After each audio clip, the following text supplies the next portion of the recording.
नमस्कार छात्रों, आज हम सभी कक्षा अष्टम में 10वां पाठ है जो हमारा संस्कृत में, उस पाठ का नाम है नीति नवनीतम, नीति के नए नए श्लोक।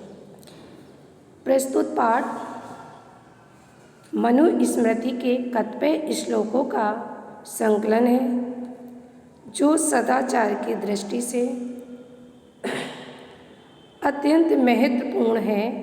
यहाँ माता पिता तथा गुरुजनों को आदर और सेवा से प्रसन्न करने वाले अभिवादन, मनुष्य को मिलने वाले लाभ की चर्चा की गई है। इसके अतिरिक्त सुख दुख में समान रहना, अंतर आत्मा को आनंदित करने वाले कार्य करना तथा इनके विपरीत कार्यों को त्यागना, सम्यक विचारोपरांत तथा सत्मार्ग का अनुसरण करते हुए कार्य करना आदि शिष्टाचारों का भी उल्लेख किया गया है।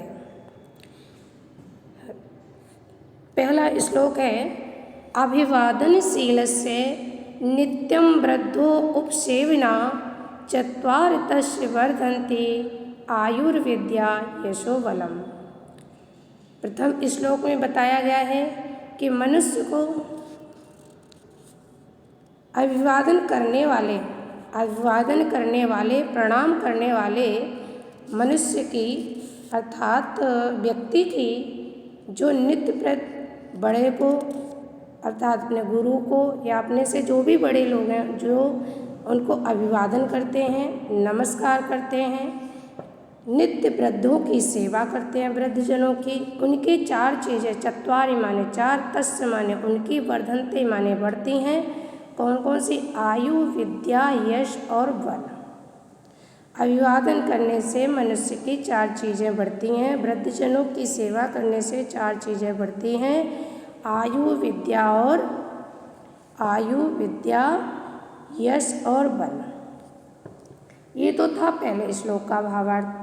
अब है दूसरा श्लोक यम माता पितृ क्लेशम सहेते संभवे नराणाम नेतस्य निष्कृति शक्या कर्तुम वर्षे सतेरपि।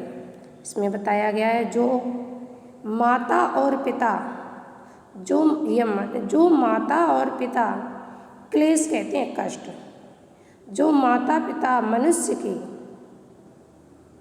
नराणाम कहते हैं संतान की, नराणाम मतलब होता है संतान, जो संतान की उत्पत्ति में माता और पिता संतानों की या मनुष्य की उत्पत्ति में जिस कष्ट को सहन करते हैं तस्य माने उसका, निष्कृति माने निस्तार, शक्या कर्तुम वर्षे सते सैकड़ों वर्ष तक भी संभव नहीं है। इसमें बताया गया है माता और पिता मनुष्य की उत्पत्ति में जिस कष्ट को सहन करते हैं उसका निस्तार तो सैकड़ों वर्षों में संभव नहीं है। कहने का तात्पर्य है कि जिस समय मनुष्य की उत्पत्ति होती है उस समय माता पिता जिन कष्टों को सहन करते हैं उनको हम सैकड़ों वर्ष में उनको दूर नहीं कर सकते हैं। कहने का तात्पर्य ये है। अगला है तयोर्नित्यं प्रियं कुर्यात् आचार्यस्य च सर्वदा तस्यैव त्रिषु तुष्टिषु तपः सर्वं समाप्यते। इसमें बताया गया है तयो माने कहते हैं उन दोनों की नित्य प्रिय, उन दोनों की, किन दोनों की? माता, उन दोनों अर्थात माता पिता और गुरु। माता पिता आचार्य कहते हैं गुरु की, माता पिता तथा आचार्य का सदा हमें भला ही, सदा सर्वदा माने सदा या हमेशा भला ही करना चाहिए। क्यों? तेषु तुष्टेषु तपः सर्वा समाप्यते। इसमें बताया गया है कि इन तीनों के संतुष्ट होने पर या प्रसन्न होने से सारा तप समाप्त हो जाता है। इन तीनों के संतुष्ट होने पर अन्य किसी तप की आवश्यकता नहीं होती है। इस श्लोक में बताया गया है कि हमें उन दोनों माता पिता तथा आचार्य की, गुरु का सदा भला ही करना चाहिए तथा इन तीनों के प्रसन्न होने से सारा तप समाप्त हो जाता है। इन तीनों के संतुष्ट होने पर अन्य तप की आवश्यकता नहीं है। कहने का तात्पर्य है कि यदि हमारे माता पिता और गुरु प्रसन्न होंगे तो वो हमें क्या देंगे? सदा हमें आशीर्वाद देंगे। वो हमें आशीर्वाद देंगे तो हम अच्छा कार्य और भी करेंगे। यदि ये तीनों अप्रसन्न रहते हैं तो हमारे कोई भी कार्य अच्छा नहीं हो सकता है। माता पिता और गुरु की पूजा करने से अर्थात उनका कहना मानने से सभी कार्य सफल हो सकते हैं। इसके बाद आपको कोई कार्य करने की आवश्यकता नहीं है। अगला श्लोक है सर्व परवशम दुखम सर्व आत्मावशुखम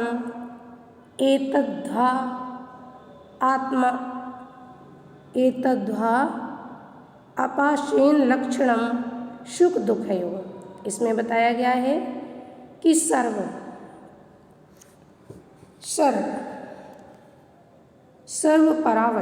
परवशम सर्व कहते हैं सभी, परवशम कहते हैं दूसरे के अधीन। देखिए इसमें बताया गया सुख और दुख का अनुभव हम कैसे कर सकते हैं। सर्व परवशम दूसरे के अधीन जब हम रहते हैं होते हैं तब हम दुख का अनुभव करते हैं,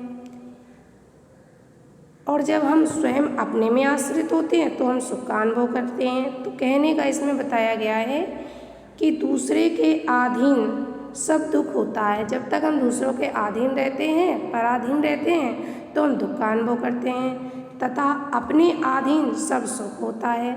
तो संक्षेप में कहना यही है कि यही सुख का और यही दुख का लक्षण समझना चाहिए। यदि हम स्वयं अपने अधीन हैं तो हम सुख का अनुभव करते हैं, यदि हम दूसरों के अधीन हैं तो वहाँ पर हम दुख का अनुभव करते हैं। संक्षेप में यही दुख सुख और दुख का लक्षण है। यत् कर्मं कुर्वेतो अस्य यस्यादि परितोषो अंतर आत्मना तत्प्रत्येन कुर्वीत विपरीतम तु वर्जेत। इसमें बताया गया है यत् कर्म जिस काम को करने से मनुष्य की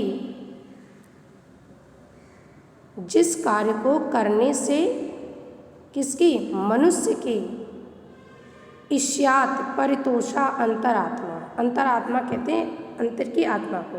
जिस कार्य को करने से मनुष्य की अंतर आत्मा को क्या मिलता है? सुख। अंतर आत्मना मना माने प्रसन्न। जिस कार्य को करने से मनुष्य की अंतर आत्मा को संतोष अनुभव होता है अर्थात मन प्रसन्न होता है, उस कार्य को फिर कहा है तत्प्रत्येन कुर्वीत विपरीतम व परिवर्जित।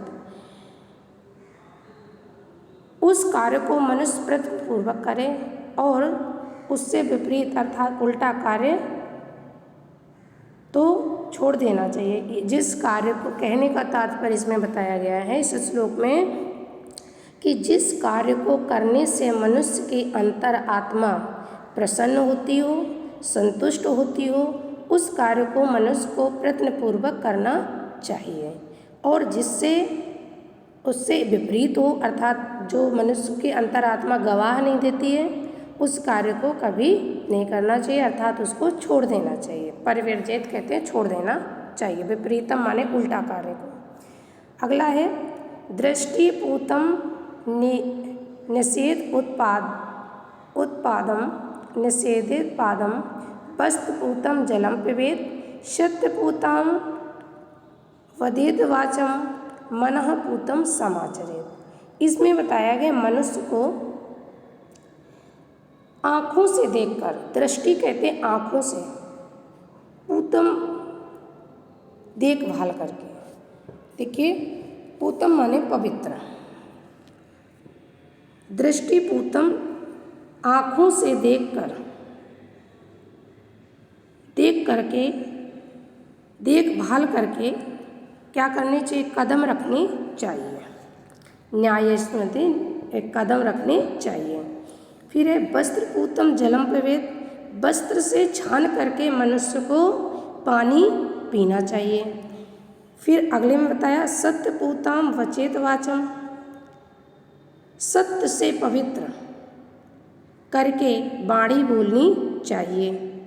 मना पूतम समाचरित, जो हमारे मन से पवित्र हो, जो हमारे मन को अच्छा लगे उस कार्य को, यानी उन मन से पवित्र करके उच्चारण नहीं, मन से पवित्र करके समाचरित माने आचरण करने चाहिए। इसमें बताया गया है कि आँखों से देखभाल करके हमें अपने कदम रखने चाहिए, कपड़े से छान करके पानी पीना चाहिए, सत्य से पवित्र हो करके या सत्य से पवित्र करके अपनी वाणी होनी चाहिए, जो हम वाणी बोल रहे हैं उसमें सत्यता होनी चाहिए, तथा मन से पवित्र करके मन जो हमारा कह रहा है उससे मन से संतुष्ट होकर के हमें अपने आचरण करने चाहिए।